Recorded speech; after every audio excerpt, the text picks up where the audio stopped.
What up, Fight World? It's your boy Ego, and I'm back with some more boxing. Want to talk about Saul Canelo Alvarez. Give you guys some insight.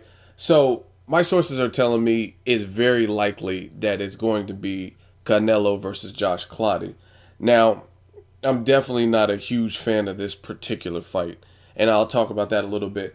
But I also heard that James Kirkland has admitted that he was presented the opportunity to face Canelo, and he and his team turned down the fight with Canelo. So I like James Kirkland and I like Canelo. I like both of them. I was looking forward to that fight. I would love to have seen that fight. But it kind of gives credit to Canelo because if they were trying to make the fight with James Kirkland, and Kirkland was the one who said, hey, nope, I'm cool. I'm going to fight on the Hopkins Kovalev card. I'm going to fight Gabe Rosado. Then there's not much Canelo can do. So props to Canelo. Ever since Austin Trout, he's picked up the pace of his schedule. Before then, it was kind of suspect. He fought like an old Shane Mosley that hadn't won in 4 years, Kermit Cintron, Carlos Baldomir. A lot of guys who are old and past it, or I guess undersized for the weight class he was fighting them in. Ryan Rhodes, Matt Hatton, stuff like that. But since Austin Trout, he's taken on a pretty tough schedule. And like I said, I like Canelo. I think some people hate Canelo based on where you try to rank him. Like, he's a superstar, yes, but with that comes a lot of attention, a lot of publicity and spotlight. And I think some people are trying too hard to, like, the motherfucker is young. I think he's like 22, 23. He's very young. He's young in the game. And he possesses good skill. Now, I'm not going to lie and tell you guys something that's not true or something I don't really feel, but he has good skill. He's a boxer puncher. He struggles with guys who are thinkers in the ring, guys with lateral movement, guys who can slip punches, stuff like that. We know that. We've seen him struggle from good boxers in the Alfonso Gomez. He struggled for a brief moment. He struggled against Mayweather. He struggled in parts against Edislandi Lara. So we know what he needs to work on. I told you my solution for this whole thing is to skip loyalty and do what's right for your career. I think he needs a new team. I think the Reynosos, you know what I mean, they treat him like family. It's all good. But you got to do what's right with your career. You know what I mean? Some people do things based on loyalty, and that's it. You know what I mean? And that's cool. I'm not a snake. I'm not a disloyal person. But also, you have to know when a certain relationship has run its course, and you got to do what's right for you. And I think Canelo being young, he's just, like I said, he views them as family, so he doesn't want to make those changes. But I think he needs to. I think he would be much better suited with even a Robert Garcia, someone who speaks Spanish that can talk to him, relate to him. I like Robert Garcia's gym. He has some good fighters in there. Robert Garcia also was a former fighter. Robert Garcia also has his dad to give some even more wisdom. So, you know what I mean? There's a ton of wisdom. Canelo, I don't really see his corner ever give him the instructions that I feel I would give him if I was Canelo's trainer or whatnot. But anyway, back to Kirkland. Canelo. Kirkland passed up on the opportunity, so we can't really fault Canelo there. As much as I don't really care for Josh Clottey, Canelo, it could have moments where it's a good fight, decent fight. Clottey, he's pretty skillful, pretty defensive. I haven't been, ever since the Pacquiao Clottey fight, I really haven't been, I feel like that fight was fake as fuck. Not trying to take anything away from Pacquiao. This is just my honest opinion. But I'll put this on my Instagram. If you guys, I'm going to put the video, so by the time you see this and you're hearing this, I'll have the video up on my Instagram.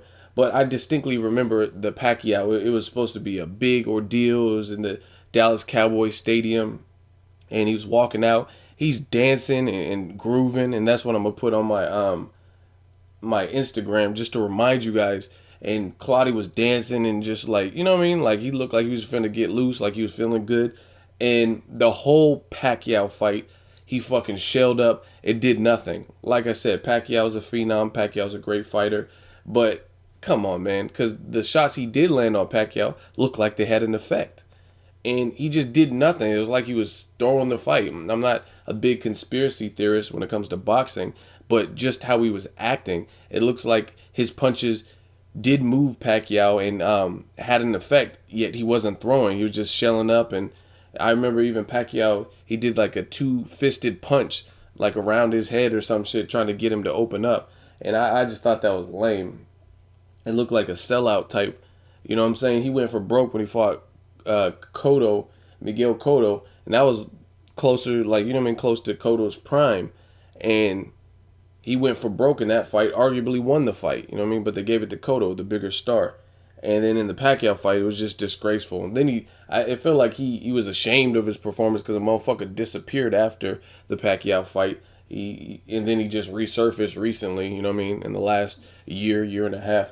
So for that reason, people, when they do, like Zab Judah is another motherfucker like that. When people do I have a great memory. I have the memory of an elephant. I remember little things. Sometimes you guys talk shit years ago, and I remember the comments that you said, and then later on you say different comments. You know what I'm saying? I remember stuff like that. So when I have certain things with particular fighters, it just kind of resonates, and it's hard to get that chip out of the back of my head. Like Zab Judah's a prime example of that. I just remember all of the fucked up shit he did, like the Amir Khan fight. It looked like he could have got up, but he didn't get up. You know what I'm saying? And I store that into my memory bank, and I'm like, So when it came to Danny Garcia fighting him, I'm like, Danny Garcia all the way. He's young, he's strong, he has heart. You know what I'm saying? I'm not picking Zab Judah. A lot of you guys said I was crazy. You said, fuck that. Zab Judah's too athletically gifted, and Danny Garcia is slow, and he's going to get caught by the southpaw.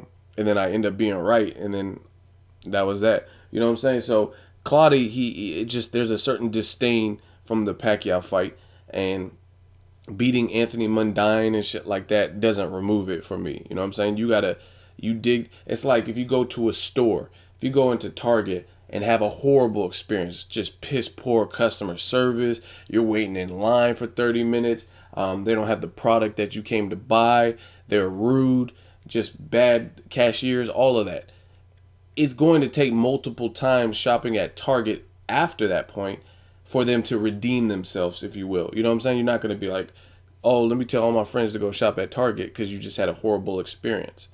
You know what I mean? And that's how it is with some of these fighters. When they do certain things that are just piss poor, in my opinion, it's hard to remove that. You know what I mean? It's going to take time and consistency for me to forget about that. And I haven't forgot about Josh Clottey and that Pacquiao performance. So, again, now that the information is surfacing that Kirkland passed up on the offer to fight Canelo, and I think he passed up an offer to fight Edeslani Lara to fight Gabe Rosado, then you can't really fault Canelo. So props to Canelo for trying to make tough fights. He went against the grain. His trainer and promoter, Oscar De La Hoya, they didn't want him to fight Edeslani Lara, and that was documented on All Access. And he was like, I want to fight the best. So the kid's young. He's strong. I still feel he can grow. I think a lot of people are hard on Canelo because they want to compare to legacy fighters. You can't compare a motherfucker who's 23 still developing to Chavez Sr. You know what I'm saying? Like, it's not fair. Chavez Sr. came from a different era, first of all. He had over 100 fights, you know what I mean, went 89 fights without losing. It's a different ball game. It's a different era. You know what I'm saying? And his career is finished, so we can see everything that Chavez Sr. did. You know what I mean? People want Canelo to just be Salvador Sanchez and this and that. And like let him grow. He's still very young, you know what I'm saying? And he shows certain skills. He showed heart. He showed a chin. I haven't really seen him hurt too much.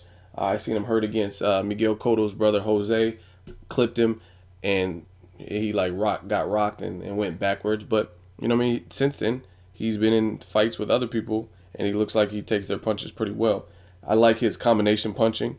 He has deceptive hand speed, and when his stamina's there, like in the Lara fight, he knows how to let his hands go. Like that combination punching, he's filthy on the inside. You know what I mean? That's his money. That's his ticket. You know what I mean? If he can get on the inside and do work and then rip to the body, that's where he's the most effective. He needs to work on cutting off the ring. You know what I'm saying? If Canelo, honestly, I swear to you guys, if Canelo cut off the ring like Gennady Golovkin, he'd be a real problem. You know what I'm saying?